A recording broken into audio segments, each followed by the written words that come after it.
हंताणम नमो सिद्धाणम नमो आयुर्याणम नमो उच्छायाणम नमो लोहि सव्वसाहुणम। आज हम जिन प्रत्ययों की चर्चा कर रहे हैं उनमें से पहला प्रत्यय है वुई प्रत्यय।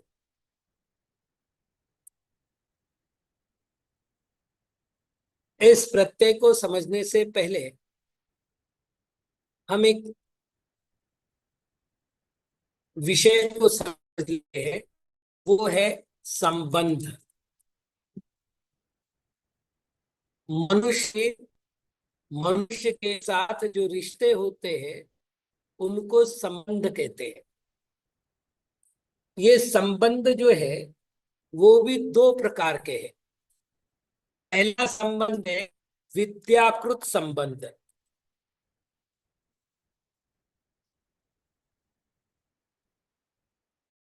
इसमें कौन आएंगे? उपाध्याय, आचार्य, शिक्षक, शिष्य इत्यादि शब्द। शब्द, ये जो शब्द है, मतलब यदि मैं पूछूं कि गुरु का और शिष्य का जो संबंध है वो कौन सा संबंध है, तो योनि संबंध नहीं है, जन्म संबंध, अर्थात जन्म संबंध नहीं। उनका जो परस्पर संबंध, और दूसरा संबंध होता है योनिकृत संबंध। अब योनिकृत संबंध में भी अपन दो प्रकार का लेते हैं। एक लेते हैं ऋकारांत,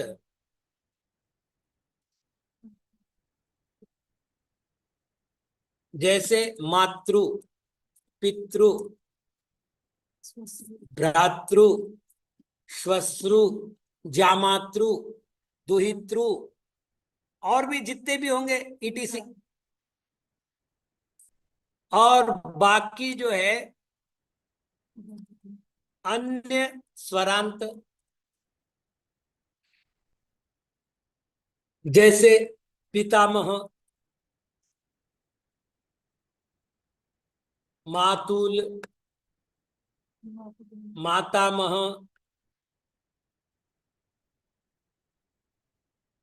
ठीक, इत्यादि।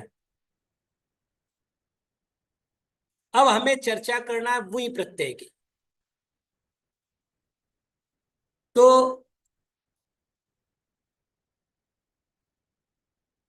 पंचम्यंत प्रातिपदिक हो तो तस्मादागतः, इस अर्थ में वही प्रत्यय का प्रयोग होता है। तस्मादागत यानी उससे आया हुआ, ठीक। अब वही का जब भी प्रयोग होता है तब होता है अक, आदेश।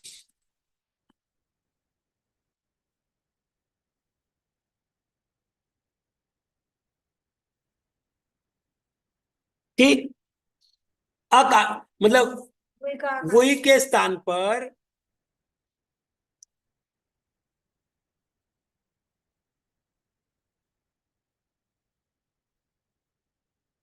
अक आदेश। और बाकी दो चीजें तो है, पूर्व स्वर की वृद्धि, अंत्य स्वर का लोप।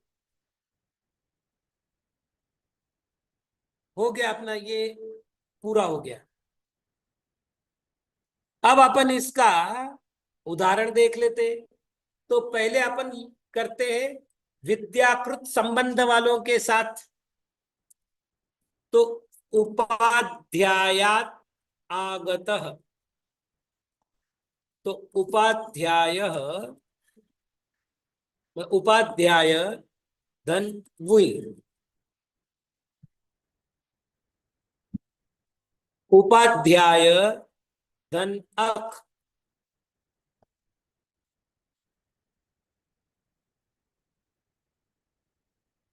ठीक है, अब हमको दो काम करना है। पहला काम क्या करना है, पूर्व स्वर की वृद्धि करनी है, तो कर दो औपाध्याय।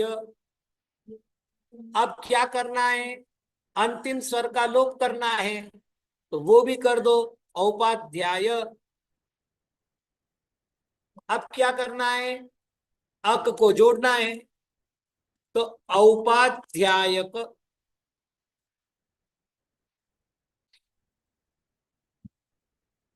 और ये जो शब्द बनेगा ये पुल्लिंग में बनेगा।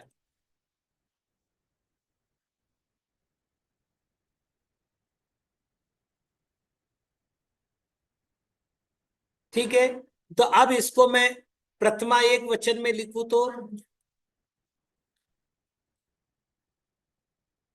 रामवत्सला, मतलब वीरवत्सला, तो इसको औपाध्यायक, औपाध्यायका कौ, औपाध्यायका प्रथमा। ठीक, चलिए और एक उदाहरण देख लेते। आचार्यादागत,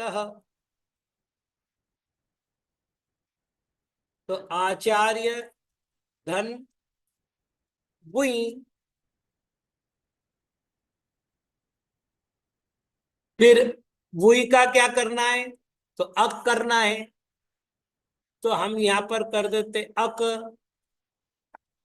फिर क्या करना है, तो पूर्व स्वर की वृद्धि, तो आ की वृद्धि आई होगी।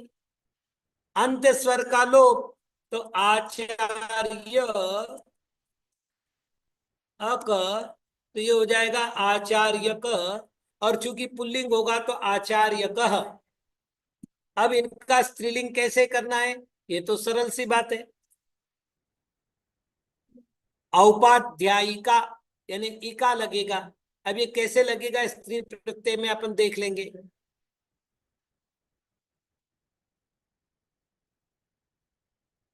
यदि मुझे ये कहना है कि शिक्षिका से आया हुआ, शिक्षक से शिक्षिका बनती है। अच्छा, आचार्य का बनाना होती है, आचार्य फिर का। तो अपन कैसे करना है वो स्त्रीलिंग के प्रत्यय में देख लेंगे। तो ये हो गया विद्याकृत संबंध। अब अपन देख लेते योनिकृत संबंध। तो पिता महादागत,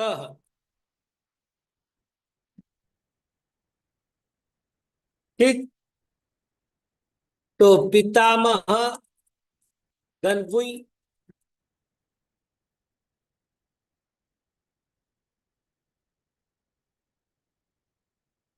पितामह धन अक। फिर क्या होगा, पूर्व स्वर की वृद्धि, तो पैतामह, और ये भी हक का अलोप हो गया। और साथ में अक जोड़ना है, तो पैतामहक। प्रथमा एक वचन में अपन ऐसे ही मातुलक। सेम बनेगा।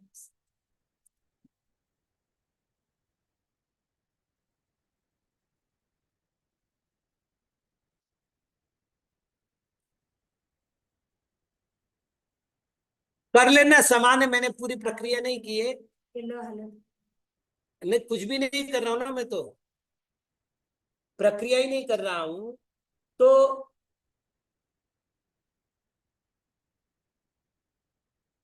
ये ध्यान रखना है, इसमें ऋकारांत संबंधों के साथ वही प्रत्यय नहीं लगता, ये सबसे बड़ा नियम है।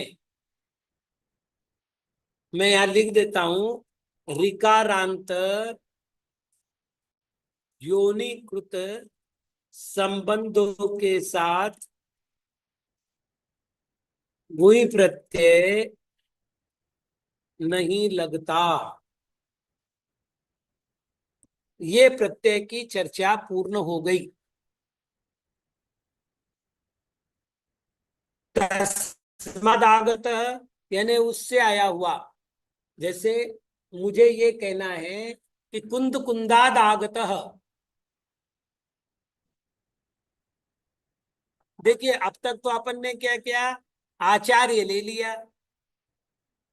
मान लो आचार्य, आचार्य तो पद हुआ, पद की जगह नाम लेते तो क्या होगा, कौंद कुंदकः, कौंद कुंदकः। हुआ, अंत्यस्वर का लोप हुआ और अब जुड़ गया। सामंत भद्रकः, पौज्यपादकः। अब एक एक आचार्य का कहाँ तक नाम ले, जो भी आप उचित समझो, क्योंकि इनके साथ हमारा संबंध कौन सा है, विद्याकृत संबंध है। इसलिए यहां पर हमको कोई विकल्प नहीं करना है दूसरा, इतने मात्र से हमारा काम चल जाएगा। अर्थ क्या होगा, उनसे आया हुआ।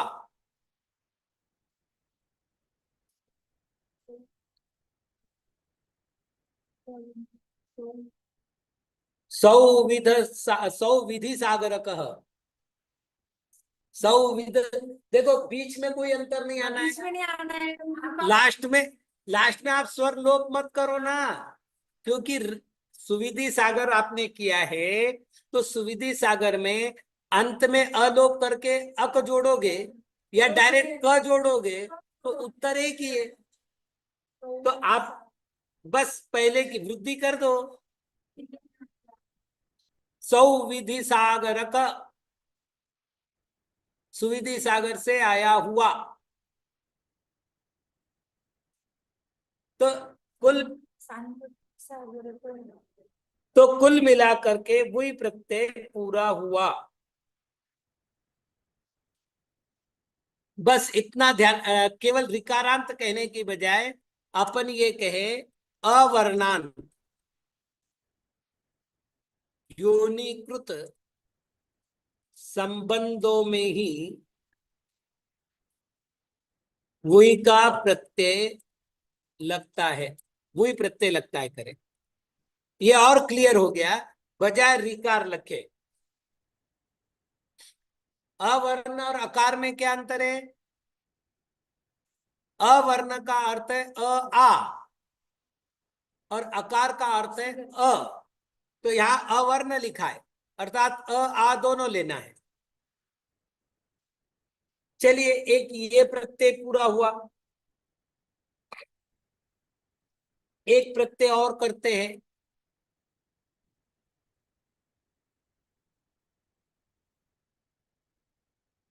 प्रत्यय ण्य प्रत्यय।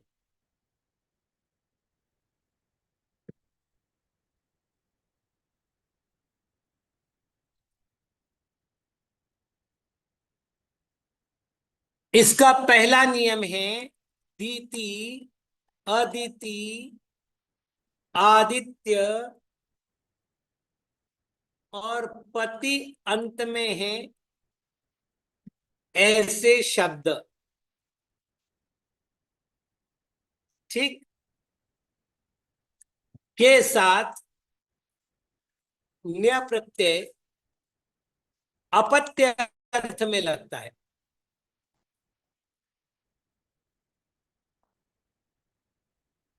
इसकी विशेषता क्या है,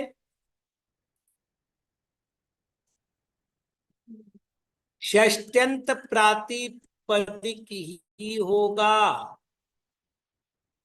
यानी जिससे हम प्रयोग, याद रखना प्रत्यय हमेशा प्रथमा के साथ लगते हैं, ये हमेशा ध्यान रखना। प्रत्यय का प्रयोग प्रथमा के साथ होता है, लेकिन प्रत्यय का अर्थ करते समय क्या अर्थ करना है वो देखना है। जैसे मैं यहां कहूंगा दीते है अपत्यम, तो दीति शब्द का षष्ठी विभक्ति का एक वचन क्या हो गया, दीते है। लेकिन जब भी मेरा प्रत्यय लगेगा तो वो लगेगा दीति धन्य, यानी मूल शब्द के साथ प्रत्यय लगेगा। विभक्तियों के साथ नहीं लगेगा। ये पूरे तद्धित प्रकरण में ध्यान रखना है। मैंने पंचमी कहा, सप्तमी कहा, जो भी मैंने कहा, जैसे मैंने कहा था सप्तमी में त्र लगता है, तो अपन ने क्या था पंचमी में, पंचमी क्या था ततः आगतः, न ततः, तो वहां पर अपन ने क्या किया, तत्र किया था, तो तंत्र लगाया था। चलिए अब इसमें क्या क्या होगा, पहले तो न्य का य शेष रहेगा, मतलब न का लोप हो जाएगा। फिर क्या होगा, पूर्व स्वर की वृद्धि, अंत्य स्वर का लोप होगा। अब करके देखो, दिते अपत्यम, तो दिति धन्य, तो इसका क्या होगा, दिति धन्य। अब क्या करना है, पूर्व स्वर की वृद्धि करो, तो दई हो गया, ई का आई, अंतिम स्वर का लोप किया तो बना त, इसमें लगा य, तो ये बना दैत्य। पुल्लिंग कर दो तो दैत्य।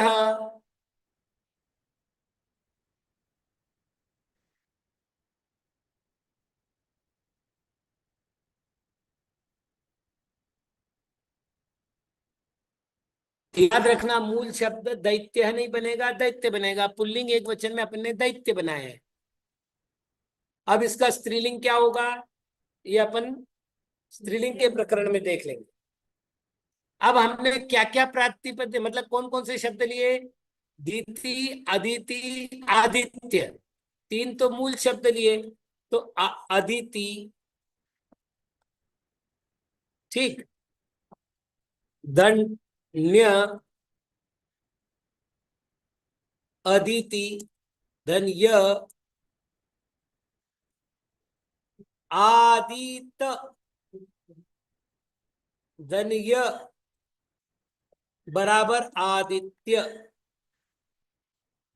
पुल्लिंग एक वचन करो तो आदित्य।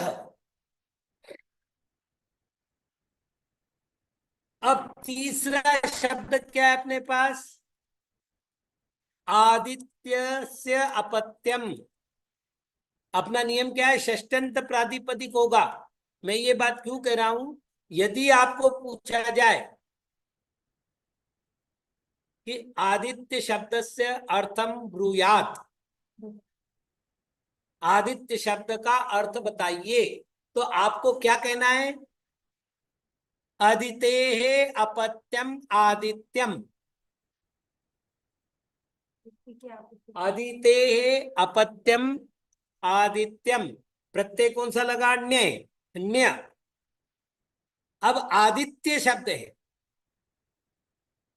तीसरा शब्द कौन सा है, दीति, अदिति, आदित्य।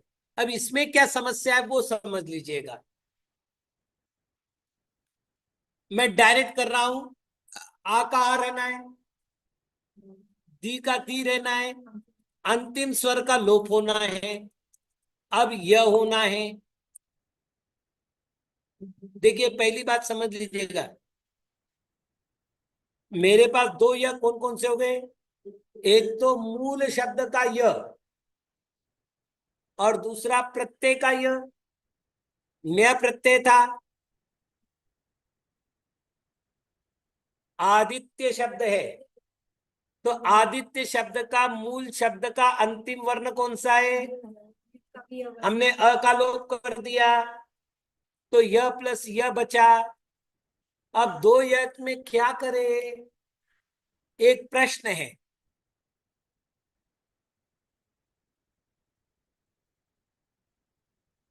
पहले तो रूबी दीदी स्पेलिंग सुधार लो, दीते है विसर्ग आएगा, अपत्य ने पुत्र संतान, दीते है दीति माता का नाम है।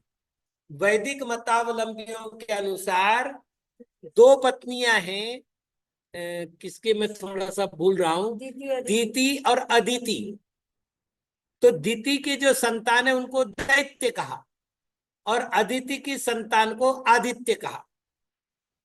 तो ये रूढ़िवशात वैदिकों में चलने वाला शब्द है, लेकिन अपन प्रयोग करते महादित्य वर्ण ममलम तमस पुरस्तात्। तो आदित्य शब्द का प्रयोग अपन ने किया है।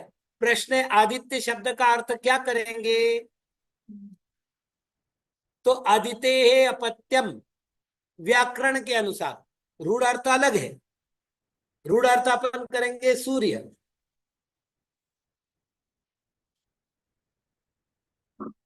चलिए अब अपने सामने मूल शब्द है। यहां तो देखिए, पहली बात तो दीति, अदिति, आदित्य और पति अंत वाले शब्द, ऐसे 4 शब्दों की चर्चा है।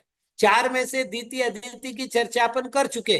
आदिति से आदित्य शब्द बनाए, लेकिन आदित्य शब्द हो तो क्या करे, ये प्रश्न है। तो आदित्य में हमारे सामने अ का लोप करने के बाद आ में तो वृद्धि करने बाद भी आ ही होगा।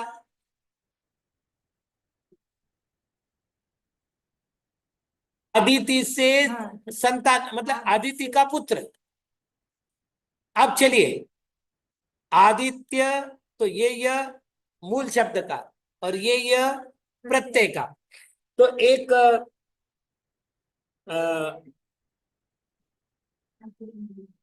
एक वार्तिक आता है, उसका अर्थ है हल परे। मैं अपनी भाषा में लिखूं, हल का अर्थ होता है व्यंजन। व्यंजन परे होने पर यकार का विकल्प से लोप होता है। नहीं, यहाँ यकार का केवल। अब विकल्प से लोप होता है का अर्थ क्या हुआ? अब हम चाहे करेंगे, हम चाहे नहीं करेंगे, हमारी स्वतंत्रता है। आप यदि को लोप करो तो आदेश हो गया। विकल्प में हमारी स्वतंत्रता है। तो अब 2 रूप बनेंगे, हम चाहे तो करें, हम चाहे तो नहीं करें। तो इसको मैं 2 बार लिख लेता हूं, और इसमें से य का लोप कर देता हूं। अच्छा, इसी य का लोप क्यों होगा? ये कह रहे हल परे होने पर, तो ये व्यंजन परे है, इसके बाद व्यंजन है, इसके बाद कौन है? तो इसका लोप होगा क्या? शर्त क्या है? व्यंजन होना चाहिए। मतलब जिसका हम लोप कर रहे हैं उसके बाद व्यंजन होना चाहिए। उसके बाद तो स्वर है यहाँ, तो इसका लोप हो नहीं सकता। तो लोप होगा इसका, इसका भी क्यों होगा? क्योंकि ये यूं है और ये है य धन अ, ठीक है ना? तो व्यंजन परे होने पर यकार का लोप होता है, तो हमने लोप कर दिया।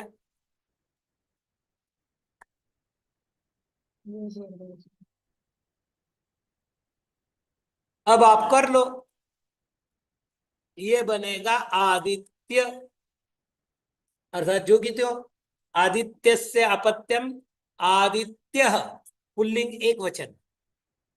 और यदि हम इसको लोप नहीं करते तो आदित्य, इसमें और इसमें क्या अंतर है? कोई अंतर नहीं है, बिल्कुल नहीं, इसमें अंतर आ जाएगा। ठीक है, तो वापस बता रहा हूं, लोप होगा तो आदित्य, और लोप नहीं होगा तो आदित्य। अब यह भी 2 बार उच्चारण मैं नहीं कर पा रहा हूं, बस लिखने में मैं लिख सकता हूं, बोलने में नहीं बोल पाऊंगा। चलिए अगला वाक्य देखते हैं। अगला शब्द कौन सा अपना? पति अंत में है जिसके, जैसे सेनापति, धन्य,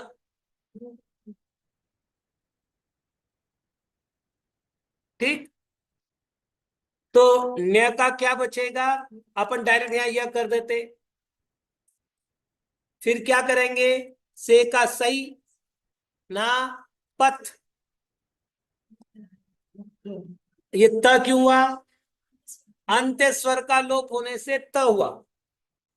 चलिए, तो सेनापत्य,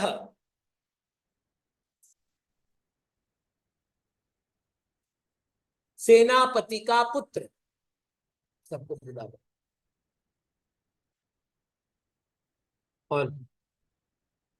और कर लेते अपन। बृहस्पते अपत्यम, तो बृहस्पति धन्य, न्य को अपन डायरेक्ट ये कर देते, एक काम तो कर ले वे। अब वापिस चर्चा करें तो ब का तो ब रहेगा और री का होता है आर। तो इसका अर्थ क्या होगा? ये हो जाएगा बार। किसका? भ्रू शब्द की वृद्धि करने पर। कैसे हो गया? तो ब धन री है, ठीक, तो ब धन आर हुआ तो बार बना, ठीक। तो ये हो गया बारहस्पत धन्य। अब कर लो बारहस्पत्य प्राजापत्य, प्रजापत्ते अपत्यम प्राजापत्य। तो ये पहला नियम अपना पूरा हुआ न्य प्रत्यय का। नियम क्या था? दीति, अदिति, आदित्य और पति अंत में है जिनके ऐसे शब्द। अब भूपति, नरपति, जिनपति, लेकिन जिनपति का अपत्य नहीं होता। हाँ, जिनका अपत्य होगा उनके साथ ही लगेगा, जिनपति का अपत्य नहीं होता। हाँ, सूर्यपति का भी अब अपत्य वैदिक धर्म में माना है, अपने यहाँ नहीं माना है। देवों को अपने यहाँ संतान नहीं मानी। तो ये समझ लीजिएगा, इस तरह से हम न्य प्रत्यय का प्रयोग कर सकते हैं। बाकी चर्चा समय मिलने पर। ओम नमः।